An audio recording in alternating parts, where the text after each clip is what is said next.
Well, hello there, MGTOW. This video is for the young guys out there who, after beginning to consume some of this MGTOW content, are wondering, well, what happened to my dad, right? What happened to the relationship between my father and my mother? Has my mother been lying to me all these years? And anyways, to begin, I want to apologize for the background noise, and I hope just somewhat of a scenery here would offset the sound quality, the poor sound quality of this video. Well, you know, in every war, truth, it is said, is the first casualty. And so in this gynocentric war that we're fighting against women, by proxy, really, against the government via women, there are some truths, some half-truths, right? Some straight-out lies. And one of the things that that is lost, right, is the knowledge of what happened, right? What happened prior to you being born, right? How did your mother treat your father, right? Because you only hear one side of the story, and in order to be educated, truly educated regarding any topic, you have to understand the subject from multiple sides. You have to hear or listen to different points of views, and many of you guys never had the chance to hear the point of view, of your father in the relationship, what happened in the relationship, right? So I'm attempting here to provide a generic point of view that that may be typical of what happens in a lot of relationships. Let's just come out and say that your mother's been lying to you all these years, right? She didn't tell you that one of the reasons why you did not see your grandfather much was because your grandmother was the same way. Your grandmother was a full-blown feminist. She was the first wave of women, among the second wave of women back in the 50s, who decided to walk away from the kitchen because she thought that she could outpower your grandfather, and so that's what happened to that relationship. And so your mother grew up believing that all men were out to enslave women somehow in the kitchen, and your grandmother didn't do anything to teach her how to cook, how to clean the house, how to take care of herself and her body or whatnot. That's why your mother is sloppy in virtually everything she does. And if you look at today and the people and how they dress, how they carry themselves, how they act, as opposed to people in the 50s or 60s or whatnot, right? How out of shape people are today, as compared to people in 3 or 4 generations ago, it's because of this attitude that it's okay to be sloppy, that it's okay to just fall back on your past successes, if you had any indeed. But anyways, what happened to your father, right? Well, here's where the story gets complicated, because what happened in the immediate moment, the cause of the breakup is not really clear. Some people say that your mother, that he came home and that your mother was in bed with some guy named Chad or Tyrone. We don't know. Other people claim that it's basically she thought she can outdo him in everything, outmaneuver him, outmanipulate him. There are many things that people claim. We don't really know what happened at that instant, but we do know that after the divorce, after dealing with court and going for being forced to pay child support, he had to move out of the house that he paid for big money. He paid big money for it in order for you guys to have a nice place to live in. And so he had to move out of there. He ended up, again, some people say he ended up moving to his car. Other people say that he had a roommate. And but regardless of that, he worked, and in order to avoid going to jail, he ended up paying his child support and living on 25% of his income. But he came by to see you guys. You might have vague memories of him coming around, but your mother would give him a hard time every time she would give him a hard time, threaten him with calling the police on him and making things even worse for him. She would call him a deadbeat dad in front of you guys. It was a mess. It was quite a mess. And so, but he stuck it out. He was a brave man. He stuck it out. He thought that, hey, you know what? He knew that your mother had done wrong to him, right? But he kept coming around. But as time progressed, things just got worse and worse. Your mother wouldn't dress you guys properly, right? Always sloppy. You would come out with your face dirty, and your clothes were not pressed. They were not clean. They were stained. Basically, she didn't care. And the visits on the weekends, Saturday, Sunday, or whatnot, were actually an opportunity for her to have a day to go do her hair and her nails, so she can impress her new boyfriend. The new boyfriend and all the other simps that she kept posting pictures for on the internet. And your grandmother approved of all this. And these women, they just hate men. They just hated men. And so your father began, slowly but surely to weigh out the consequences and of his actions, to take into account what was him sticking around for, and what was all this leading to. All right,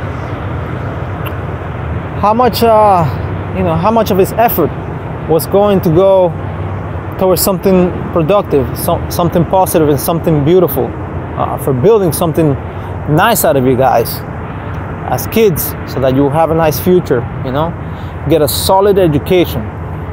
And that's what he really wanted, a good future for you guys, right? But one day, as you were growing up, he discovered that you were hanging around with the wrong guys in school. And so he went to school. He was, after much arguing with your mother, he was allowed to go and see your teachers. And when he entered the school, wow, what a surprise. What a surprise. the teachers were mostly women, and they were there just for the job, most of them. Some did care, genuinely care about the kids, but many had lost the quest for knowledge, the thirst, the curiosity that is necessary for an educator to have, and to transfer that to their students, the passion for the subject that they were teaching. He saw that many teachers were very informal. Many had earrings, long-haired, tattoos, and other things that were seen as a big no-no for an educator back when he was growing up. The formality in the education system had been lost, and it had all been turned to an indoctrination camp. The school was, and so needless to say, he was taken aback by this. But he tried to tell the teacher that, hey, you know, this is my son, and I'm looking out for, you know, for his best interest in this educational system that, you know, that is public, that I'm paying for, right? But he was made to feel, and I do say feel, that he was, you know, his opinion was not valued, and in fact not even welcomed. You know, and that you know, educating you and your little sister and your little brother was left was a task better left to the professionals, right? And that you know, his input was just not appreciated, and there was little he could do about it except just kind of shrug it off, because by then you had already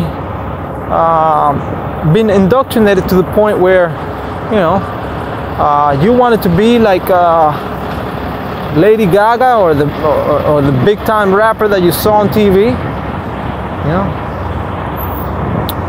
and your little sister and your little brother, or sisters or brothers, were almost about the same, you know. There was nothing he could do about most of that stuff. And so,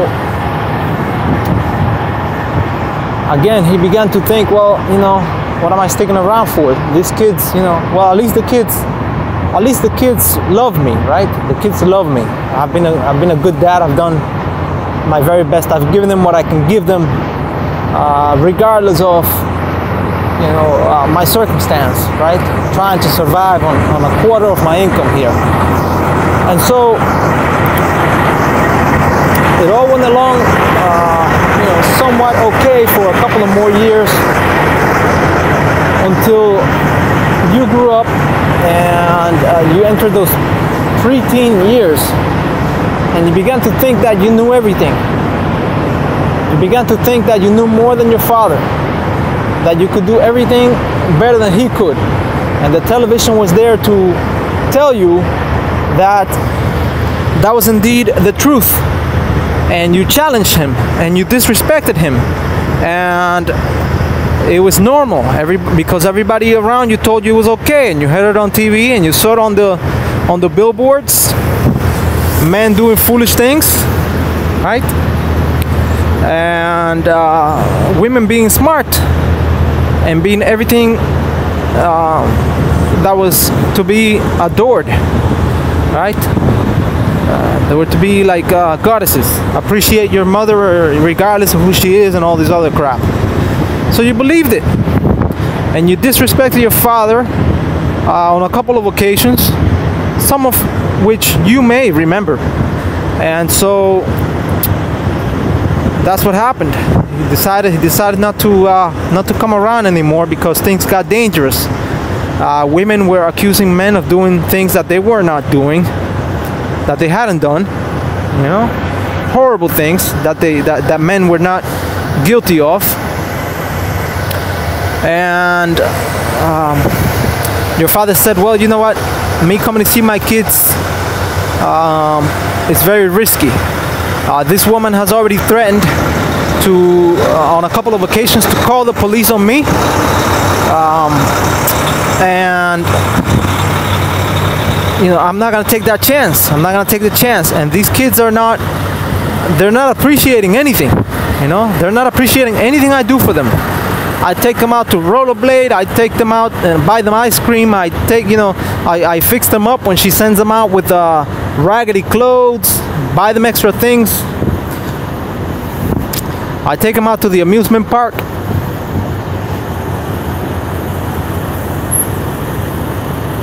I take them out to see the movies. And these kids have the courage to disrespect me, to call me names, and to even suggest that I'm a fool. And that's what he thought.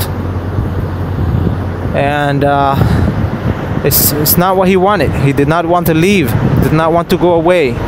He did not intend for the family to break up. But it was very clear that he was no longer in control.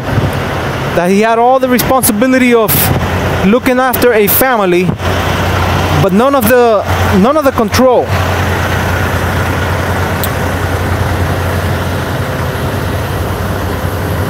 It was very obvious that the government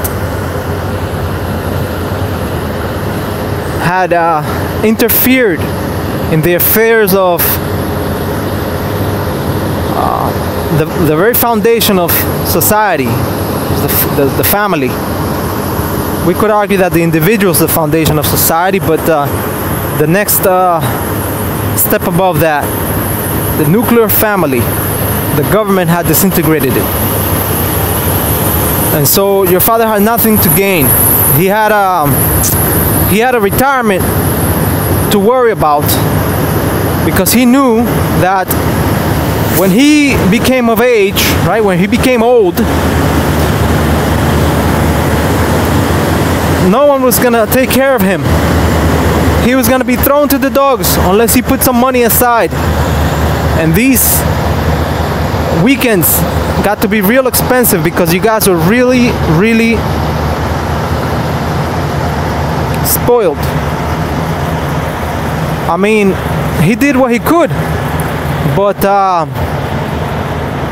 there's no way that your father can compete, or any man for that matter. There's no way that any individual man, as wealthy as he may be, can compete with the collective economic power of the taxpayers.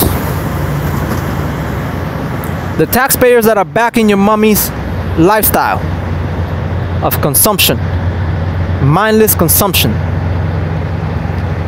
Your mommy is a zombie consumer, and she would stop at nothing to remain one. And so that's what happened, guys. That's what happened. That's why your father went away. That's why he walked away. Now, when I tell you that story, can you blame the poor guy now that you know the truth?